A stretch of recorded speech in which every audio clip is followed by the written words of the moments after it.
Asdiqa, salam alaikum, bonjour ou bonsoir les amis, j'espère que vous allez bien partout où vous vous trouvez. En tout cas, c'est ce que je vous souhaite et pour le meilleur de toutes les situations et de toutes les circonstances, bien entendu. Bienvenue sur votre chaîne Bled Mararibia qui attend, comme toujours, vos encouragements qui nous font beaucoup de bien et dont nous avons bien besoin. Un merci tout particulier, surtout pour vos gentils commentaires, pour vos précieux conseils, ainsi que pour vos compliments. Mais n'oubliez pas surtout de vous abonner pour rester très informé et pour rester également branché avec nous, ça va de soi. أصدقاء نتمنى تكونوا بخير وعلى خير أينما كنتم. أهلا وسهلا بكم ومرحبا بكم في قناتكم. Cette séquence vidéo vous propose la présente chronique qui revient sur ce fameux accord tripartite de Madrid de 1975. Ça remonte quelque peu, il y a 48 ans, réalisant ainsi une certaine décolonisation du Sahara, en détruisant totalement, complètement, ces arguties d'un certain régime d'à côté, à Alger, vous l'avez compris.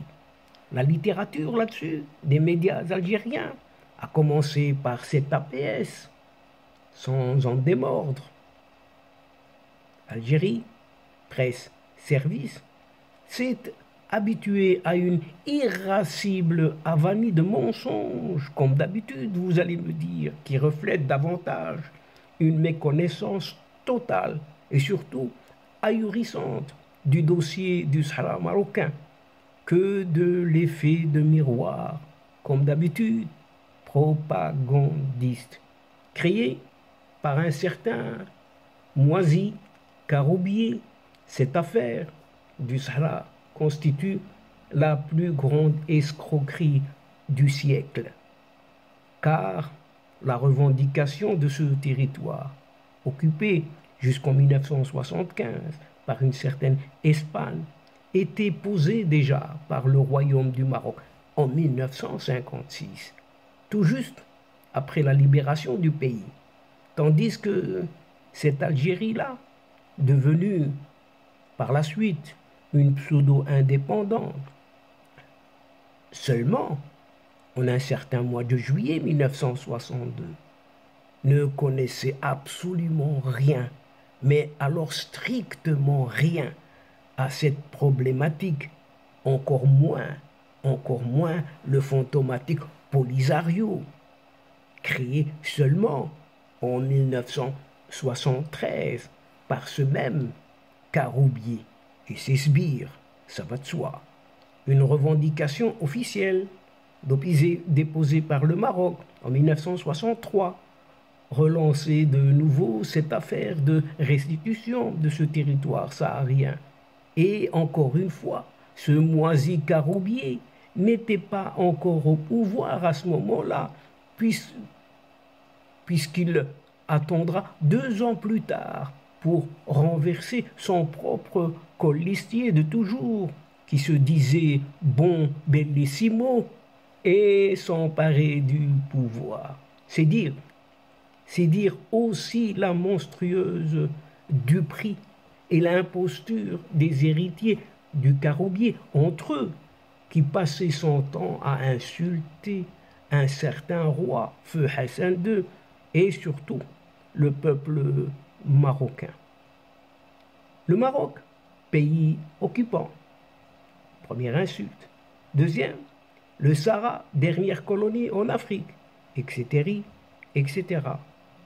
Et ils finissent toujours à ne pas en démordre le référendum et l'autodétermination du Sahara.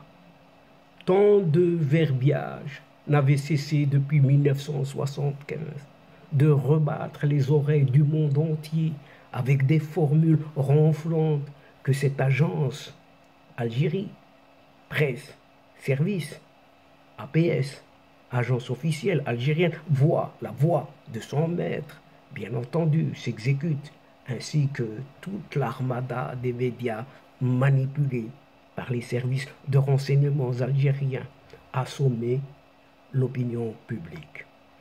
Depuis le déclenchement officiel de l'affaire du Sahara en 1975, les gouvernements algériens qui se sont succédés jusqu'ici, leurs services et leurs propagandistes, tous dans un même mouvement de mystification, n'ont cessé de jouer sur une confusion majeure. Confusion, vous avez dit, celle de l'usage ou du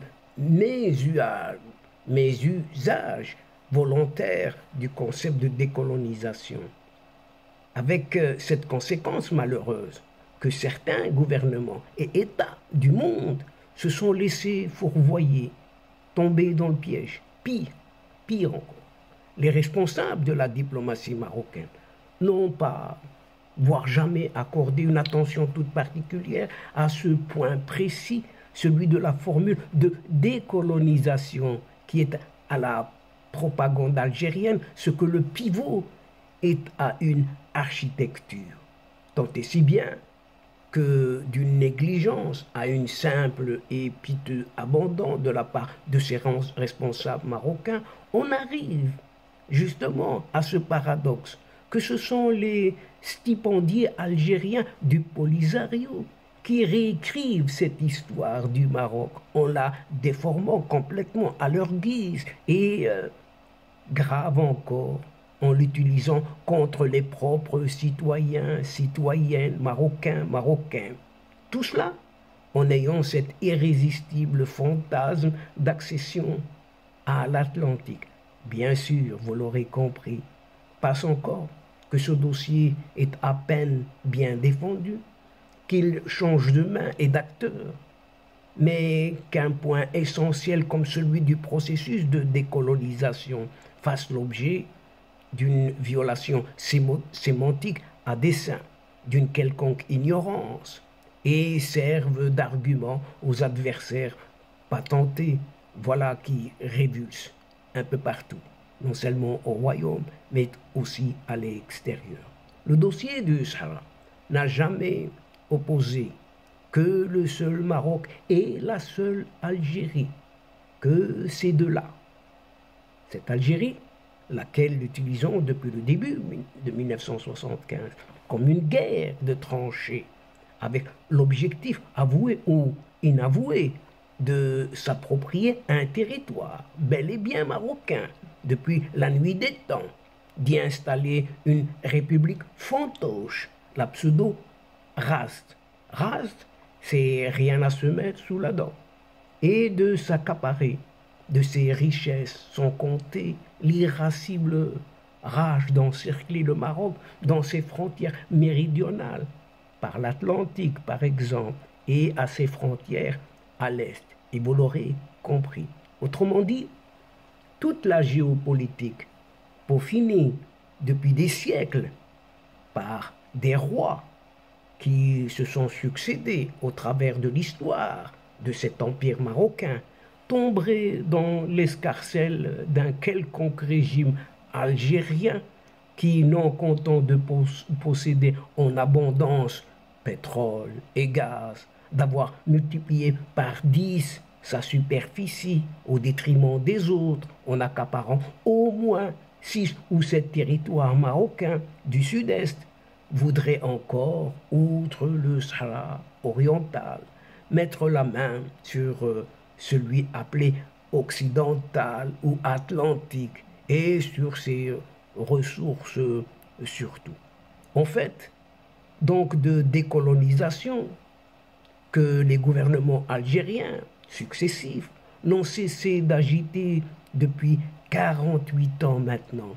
Il s'agit d'un projet criminel de recolonisation des provinces du sud marocain par les régimes de cette Algérie. Une ressucée de l'occupation française, la continuité de celle-ci, son héritage en quelque sorte. La théorie des Nations Unies, défendue par la 4e commission, chargé des questions politiques spéciales de décolonisation et de faciliter l'accession des peuples coloniaux à l'autonomie. C'est inscrit et bel et bien exprimé par les législateurs et juristes de l'organisation internationale. Mieux encore, la 4e commission de l'ONU, dans le cas de différents opposants, une puissance occupante et un pays revendiquant un territoire, comme ce fut le cas explicite de l'Espagne et du Maroc, apporte officiellement son soutien à toute solution, à toute formule négociée. Autrement dit, elle entérine ce qu'on appelle de nos jours la solution politique consensuelle. Le 14 novembre 1975, après 2 semaines marathoniennes, et alors que le général Francisco Franco agonisait, le Maroc, l'Espagne et la Mauritanie ont signé l'accord tripartite de Madrid. Mais quelle est au fait la finalité de cet accord tripartite de Madrid? Ni plus ni moins que rétrocéder le territoire du Sahara marocain que l'Espagne occupa en 2 temps, à la fin du 19e siècle et en 1930. Et cet accord illustrait une décolonisation en bonne et due forme, sans guerre ni effusion de sang. Il s'inscrivait, cet accord, dans la droite ligne de la doctrine de l'ONU, que les dirigeants algériens, sans foi ni loi, les combattus avec acharnement, relèvent d'un singulier cynisme. Vous allez dire pourquoi? Parce que la même Algérie, tout à l'honneur de son peuple, n'a pas seulement combattu glorieusement pour arracher son indépendance, qui n'est toujours pas obtenue pour son peuple, mais cette Algérie-là a négocié 2 années durant avec la France, à Melun, à Évian. Et ensuite, Dieu sait que la séquence ou la conséquence des négociations sur le volet du Sahara algérien a constitué une dure partie parce que les représentants du GPRA, ce fameux gouvernement provisoire de la République algérienne, avaient pour consigne de ne céder aucun pouce du Sahara. En juillet 1962, cette Algérie a accédé à cette soi-disant indépendance et ses dirigeants ignoraient jusqu'à la revendication du Maroc sur son Sahara oriental, bien entendu, déposé sur les bureaux des Nations Unies. Quant au Polisario, instrument créé ex nihilo par les prédécesseurs du DRS. DRS est ce fameux département de renseignement et de la sécurité en Algérie. Ceci depuis 1974.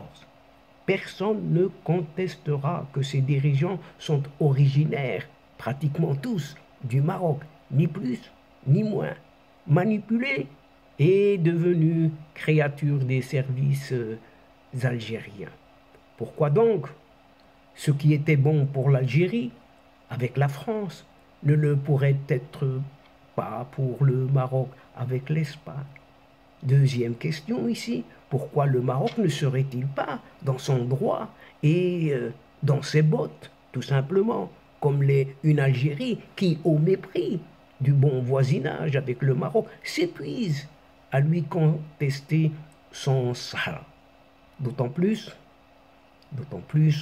que l'Espagne, en colonisant le Sahara marocain, n'avait pas trouvé un territoire vide, sans âme et sans vie, mais des populations qui ont été de tout temps attachées au roi, à leur roi du Maroc, accomplissaient leurs prières au nom du sultan, échangées avec une monnaie frappée à l'effigie du même sultan. Bref, toute une histoire et toute une mémoire façonnée dans une indépendance qui n'a jamais fait défaut. Invoquer encore la décolonisation du Sahara marocain, répondre cette folle qualification d'un Maroc colonial, entre guillemets, occulter la vérité historique et politique au nom d'un expansionnisme qui ne dit pas son nom mais dissimule mal encore son nom. Se contredire eu égard au principe de décolonisation négociée tient, in fine, du machiavélisme de mauvaise foi ou de mauvaise aloi, tout simplement. La décolonisation du Sahara marocain a obéi au principe de négociation directe entre la puissance occupante et l'ayant droit, qui n'est autre que le Maroc. Le seul pays qui a eu à faire face à deux empires coloniaux, la France et l'Espagne tout de même, qui a dû négocier à deux reprises sa libération avec des puissances différentes. Ce n'est autre que ce Maroc. Et ce Maroc-là a considérablement investi au Sahara depuis sa libération en 1975. Et cette année, une certaine année, 2016, verra la mise en œuvre d'un programme de dizaines et plus de milliards de dirhams qui sont mobilisés pour doter les provinces du Sud de chantiers majeurs. Exactement dans l'esprit de la 4e commission, dans sa charte, qui stipule que dans le cadre de la négociation directe entre deux parties, l'une occupante, l'Espagne à l'époque, et l'autre revendiquant la décolonisation du territoire, le Maroc. Ici, il n'y a plus de contrainte de remise en cause par qui que ce soit. Le Maroc, la Mauritanie et l'Espagne avaient donc signé l'accord de Madrid, l'accord tripartite, le 14 novembre 1975, sans coup férir, appuyé de surcroît sur l'avis favorable au Maroc rendu par une certaine CIG, Cour internationale de justice de la Haye, un mois plus tôt, le 15 octobre de la même année. Il ne restait plus à un certain Bouharouba Karoubier, alias Boumediene, qu'avaler la couleuvre, admettre ou se démettre, la règle de droit ayant plus que prévalu, et la vérité est amère à avaler, comme la couleuvre. Et donc, chers amis, c'est ici la fin de cette séquence, en vous disant à une prochaine fois, Inch'Allah, tout en vous retrouvant avec un immense plaisir. Mais n'oubliez pas de vous abonner, de faire abonner vos proches, vos connaissances, vos amis, et pourquoi pas les membres de votre famille. Tout simplement pour recevoir les toutes dernières infos de votre chaîne, tout en vous remerciant pour votre suivi, votre fidélité. Mais n'oubliez pas de partager. Partagez autant que vous pouvez le faire. Et partagez là où vous êtes, tout simplement. La chaîne a énormément besoin de vous. الأصدقاء وصلنا إلى نهاية هذه الحلقة، وقبل موعد آخر للمرة القادمة إن شاء الله لا تنسوا الاشتراك لتصلكم الفيديوهات أخرى، ونشكركم كثير الشكر على المتابعة. Le moment est juste arrivé pour vous dire au revoir les amis et à la prochaine fois Inch'Allah. الأصدقاء السلام عليكم ورحمة الله وبركاته. مع السلامة.